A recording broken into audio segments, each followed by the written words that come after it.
Oke kawan, di awal film, kita akan berada di sebuah biara pada tahun 1952, di mana seorang biarawati bernama Victoria sedang bersama biarawati lainnya yang menuju ke sebuah tempat dengan membawa sebuah kunci.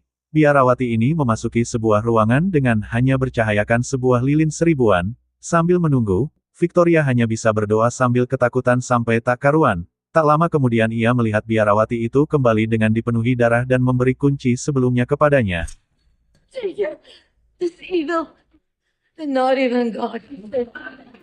Ia meminta Victoria pergi karena si Falak ini memerlukan wadah agar bisa terlepas. Tiba-tiba biarawati itu tertarik ke dalam ruangan gelap itu dan dengan cepat, Victoria pergi dari tempat ini dan dia mengambil sebuah tali. Kemudian dari kejauhan ia bisa melihat Falak yang mendekatinya. Tak ingin Falak menakutinya, Victoria melompat dan membunuh dirinya sendiri agar Falak tidak bisa merasukinya. Forgive me, Father. Do this.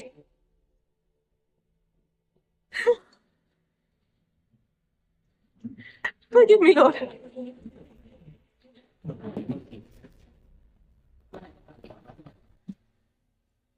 Keesokan harinya, seorang pemuda bernama Franci datang ke biara untuk mengantarkan stok makanan. Namun saat di sana ia melihat mayat Victoria yang tergantung dan dipenuhi luka karena digigit burung gagak. Waktu pun berganti, di mana di Vatikan seorang pria bernama Anthony, yang dipanggil oleh gereja dan ia ditugaskan untuk menginvestigasi kejadian sebelumnya. Namun mereka tidak ingin pergi sendirian, dan meminta agar mengajak seseorang, dan seorang perempuan itu bernama Irene, yang merupakan seorang calon biarawati. Waktu pun berganti, Anthony menemui Irene, yang saat ini sedang berada di London. Mereka sama-sama bingung kenapa gereja meminta Anthony mengajak Irene, namun mereka yakin kalau gereja memiliki alasan lain. And change into your habit. Mereka pun langsung menemui Franci di rumahnya di pagi hari, untuk menanyakan tentang kejadian sebelumnya. Franci menjelaskan, kalau alasannya ke biara adalah untuk mengantar makanan setiap 3 bulan sekali. Hal ini rutin dilakukan selama berabad-abad dan sudah menjadi perjanjian antara desa dan biara. Mereka meminta Franci untuk mengantarkan mereka ke biara. Namun Franci yang ketakutan menolaknya. Namun saat Irene yang memintanya, ia menerima permintaan tersebut. Biara ini cukup jauh dari desa dan mereka menggunakan kuda agar bisa sampai ke sana. Namun mereka harus melanjutkan perjalanan dengan berjalan kaki karena kuda mereka takut pada tempat itu. Di perjalanan Anthony menjelaskan kalau ia bekerja di divisi pemburu keajaiban untuk menyelidiki semua kejadian yang tidak bisa dijelaskan dengan logika manusia. Tak lama kemudian, mereka sampai dan mereka bisa melihat lubang besar bekas pengeboman di atap biara itu. Selain itu mereka melihat banyak sekali salib besar yang ditancapkan. Franci menjelaskan kalau salib itu adalah untuk menahan kejahatan setan dari dalam biara dan bukan dari luar biara. Ia menjelaskan kalau ia sudah mengantar persediaan selama 2 tahun. Dan mayat Victoria adalah satu-satunya biarawati yang pernah ia temui. Saat Franci menemukan mayat Victoria, ia menyimpan mayatnya di ruangan pendingin. Tak lama kemudian mereka sampai dan mereka bisa melihat mayat Victoria di ruangan itu. Namun Franci bingung karena saat ini mayat Victoria duduk. Padahal sebelumnya ia meninggalkannya dengan keadaan terbaring. Anthony memeriksanya dan dari tangannya ia bisa melihat kunci yang Victoria pegang. Sebelumnya di ruangan itu mereka juga bisa melihat pintu menuju biara agar para biarawati tidak perlu memutar.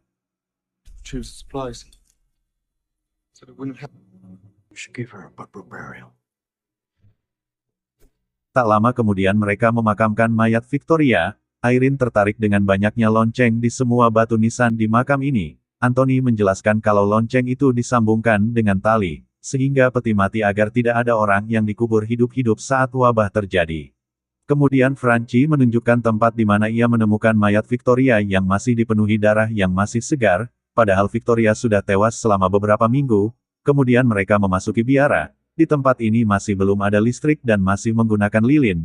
Di sana mereka melihat sebuah lambang 2 ular yang saling menggigit di sebuah kursi. Namun saat mereka melewati kursi itu, seseorang yang menggunakan jubah hitam duduk di sana. Ia menjelaskan kalau ia adalah kepala biara ini.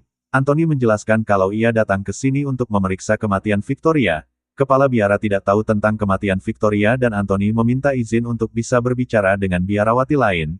Namun kepala biara meminta mereka menunggu hingga besok, karena malam ini para biarawati akan berdoa hingga pagi dan mereka bisa menginap di ruangan yang disediakan. Waktu pun berganti, Franci memilih pergi dari biara ini. Hari pun sudah mulai gelap namun di tengah perjalanan ia melihat arwah Victoria yang berjalan menjauh. Namun Francie yang penasaran malah mendekatinya. Ia sudah lama mencarinya namun ia tidak bisa menemukannya. Namun tak lama kemudian, mayat Victoria yang digantung muncul dan mengagetkannya.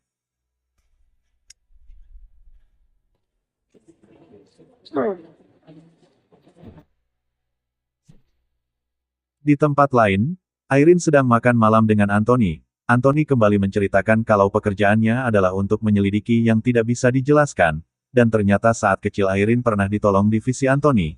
Karena saat ia kecil ia sering menerima penglihatan yang tidak bisa dijelaskan di setiap akhir penglihatannya. Ia selalu mengingat kata Maria menunjukkan jalannya. Kemudian Anthony menjelaskan kalau beberapa tahun yang lalu ia pernah menyelidiki tentang seorang anak bernama Daniel yang dirasuki oleh iblis. Anthony melakukan eksorsis pada Daniel, namun Daniel menerima luka yang cukup parah dan tak lama kemudian ia meninggal.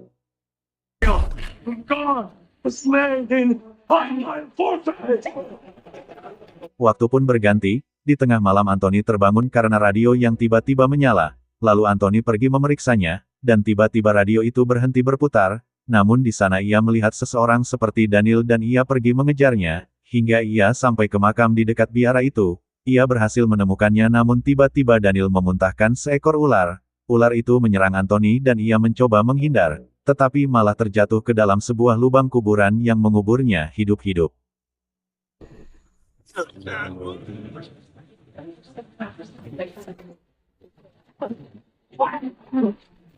Di tempat lain, Irene juga terbangun dari tidurnya. Ia mendengar suara yang memancingnya pergi ke sebuah ruangan, di mana ia melihat beberapa biarawati yang sedang berdoa. Namun dari dinding ia melihat sebuah bayangan besar yang berjalan mendekatinya. Dari cermin ia bisa melihat seseorang berjalan di belakangnya. Namun saat ia berbalik badan ia tidak bisa melihat siapapun, bahkan biarawati yang berdoa sebelumnya. Namun saat ia kembali melihat cermin ia melihat Falak, dan beberapa orang di belakangnya, dan tak lama kemudian cermin itu pecah.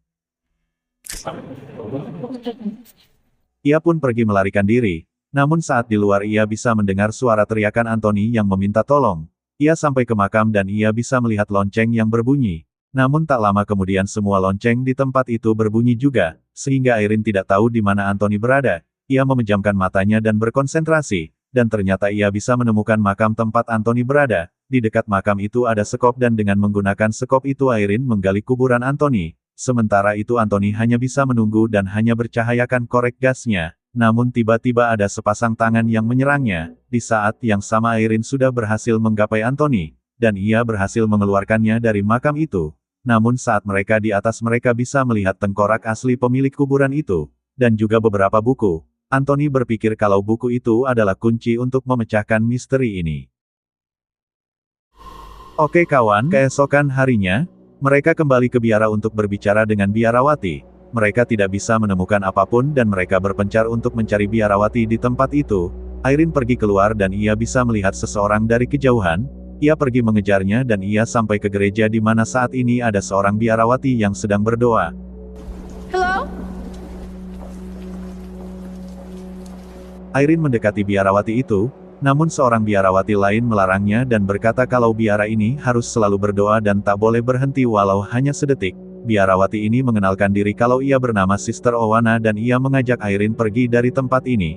Waktu pun berganti, hari sudah mulai gelap dan saat ini Anthony sedang memeriksa buku yang ia temukan sebelumnya, dan buku itu menjelaskan banyak iblis dan salah satunya adalah Falak. Tiba-tiba gerbang di ruangan itu tertutup dan menjebak Anthony sendirian di tempat itu.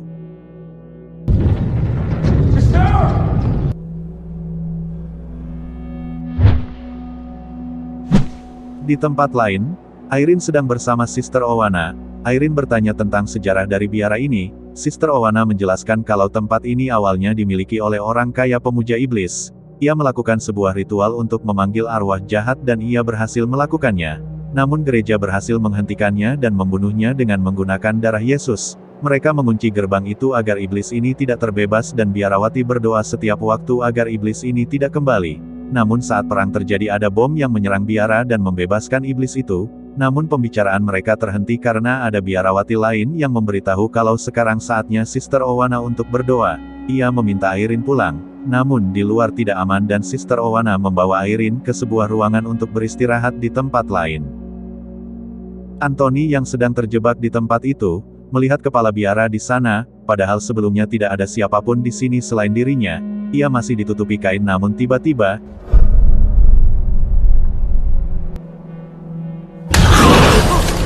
ia terjatuh dan api di lilin Anthony juga mati.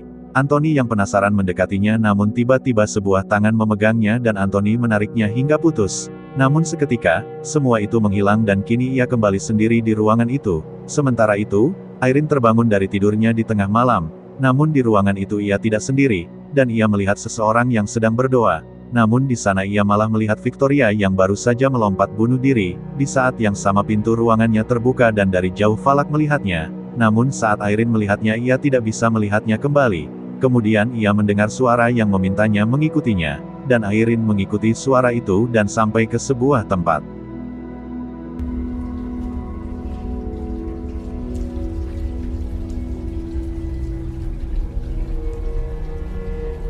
Di sana ada sebuah lorong panjang yang dipenuhi banyak salib besar, dan di ujung lorong ini ada sebuah ruangan seperti di awal film. Pintu itu tiba-tiba terbuka dan Irene bisa melihat Falak yang melihatnya dengan tatapan yang menyeramkan. Irene mencoba melarikan diri namun kepalanya menjadi pusing dan ada angin besar yang menariknya, dan ia tersedot namun ia tidak masuk ke ruangan itu. Falak menyerangnya namun Irene berhasil melarikan diri. Namun saat ia sendiri seseorang menariknya dan ternyata itu adalah Sister Owana. Ia meminta Irene pergi ke gereja untuk berdoa bersama biarawati lainnya. Tak lama kemudian Irene sampai ke gereja dan ia melihat seseorang sedang berdoa, dan ada seorang mayat yang ditutupi kain. Irene membuka kain penutup mayat itu dan ternyata mayat itu adalah Sister Owana. Di tempat lain Anthony kembali melihat hantu Daniel yang terus menakutinya. Daniel mencoba menyerang Anthony, namun ia bisa melarikan diri walau tentunya yang menyerangnya sebenarnya adalah Falak. Sementara itu beberapa biarawati datang ke tempat Irene dan memintanya untuk ikut berdoa dengan mereka. Namun tiba-tiba ada sebuah kekuatan yang melempar biarawati di sana. Kecuali Irene bingung namun yang bisa ia lakukan hanyalah terus berdoa.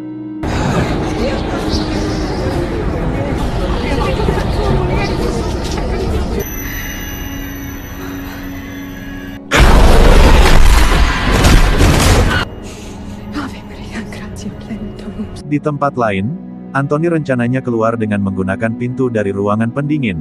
Namun di sana ia melihat sebuah lonceng yang ditarik dan ia pergi memeriksanya. Dari sana muncul sesuatu yang menyeramkan. Namun Anthony tidak bisa melarikan diri. Namun Franci datang kembali dengan tepat waktu, dan ia berhasil menyelamatkan Anthony. Sementara itu Irene terus berdoa walau Falak terus menyerangnya, dan melukai punggungnya. Namun Irene tidak berhenti berdoa. Ternyata di punggung Irene kini terdapat sebuah pentagram, dan Irene mendengar suara Anthony yang berteriak, dan kini mereka kembali berkumpul. Irene menjelaskan kalau ia dan biarawati lainnya sedang berdoa. Namun saat ia berbalik ia tidak melihat siapapun, namun mayat yang ditutupi kain itu masih ada. Irene membuka kain itu dan yang ia temukan adalah mayat Sister Owana yang sudah mengering, karena sudah meninggal dalam waktu yang lama. Kini mereka sadar kalau tempat ini sudah tidak suci dan tidak ada siapapun di sini. Namun tiba-tiba mayat itu berubah menjadi Falak yang menyerang Anthony dengan menggunakan salib yang disiram air suci. Anthony berhasil mengalahkan iblis ini dengan membakarnya.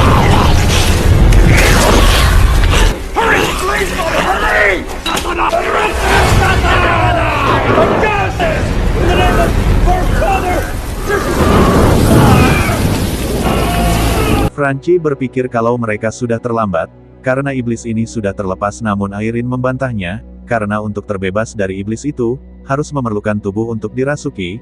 Victoria adalah biarawati terakhir di tempat ini dan agar ia tidak dirasuki ia memutuskan untuk bunuh diri. Irene berpikir kalau mereka harus menutup kembali gerbang iblis ini. Gerbang ini berada di ruangan bawah tanah, namun mereka hanya bisa menutupnya dengan darah Yesus yang diletakkan di sebuah tempat. Irene yang saat ini belum mengambil sumpah menjadi biarawati, melakukan sumpah dengan Anthony dan kini secara resmi Irene sudah menjadi biarawati. Kemudian mereka pergi ke ruangan bawah tanah. Irene yang tahu kalau darah Yesus ada di sini, namun mereka tidak bisa menemukannya. Tetapi Anthony ingat kalau diperlihatkan Irene, ia selalu berkata kalau Mari menunjukkan jalannya, dan dari pantulan cahaya jari Maria mereka menemukan sebuah lubang kunci di dinding yang menunjukkan darah Yesus, yang bisa mereka gunakan untuk menutup gerbang iblis. Darah itu berada dalam sebuah wadah yang bisa digunakan sebagai kalung dan Irene menggunakannya.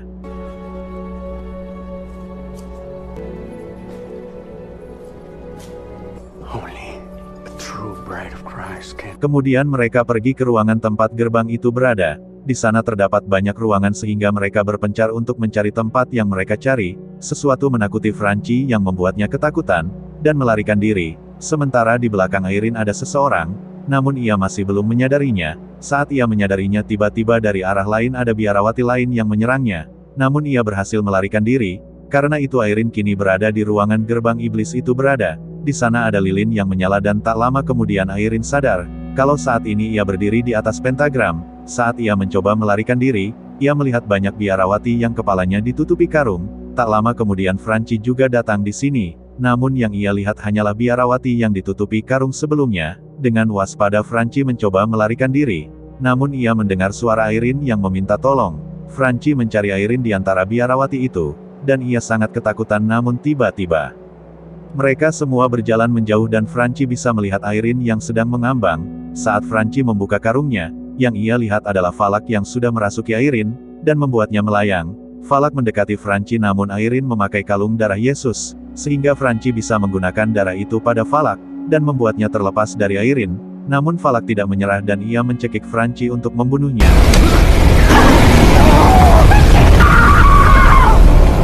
Saat Airin ingin membantunya Falak membuatnya terlempar hingga ke tempat yang dipenuhi banyak air. Di tempat lain Anthony mendengar suara teriakan Airin dan pergi mencarinya. Namun ia diserang hantu Daniel yang mengeluarkan ular yang menggigit matanya. Sementara itu di tempat Airin, Falak mendekatinya dan menyerangnya untuk membunuhnya dengan cara menenggelamkannya.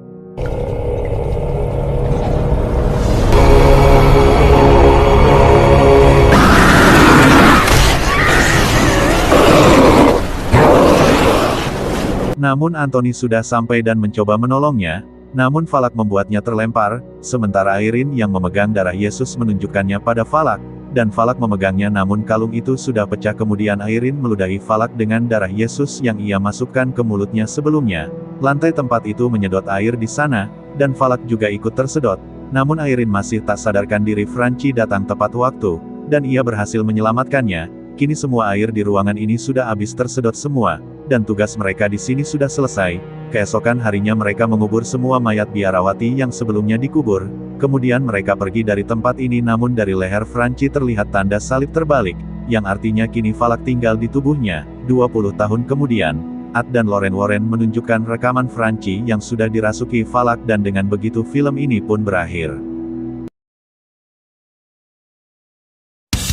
Jangan lupa untuk like, komen dan subscribe channel ini ya kawan.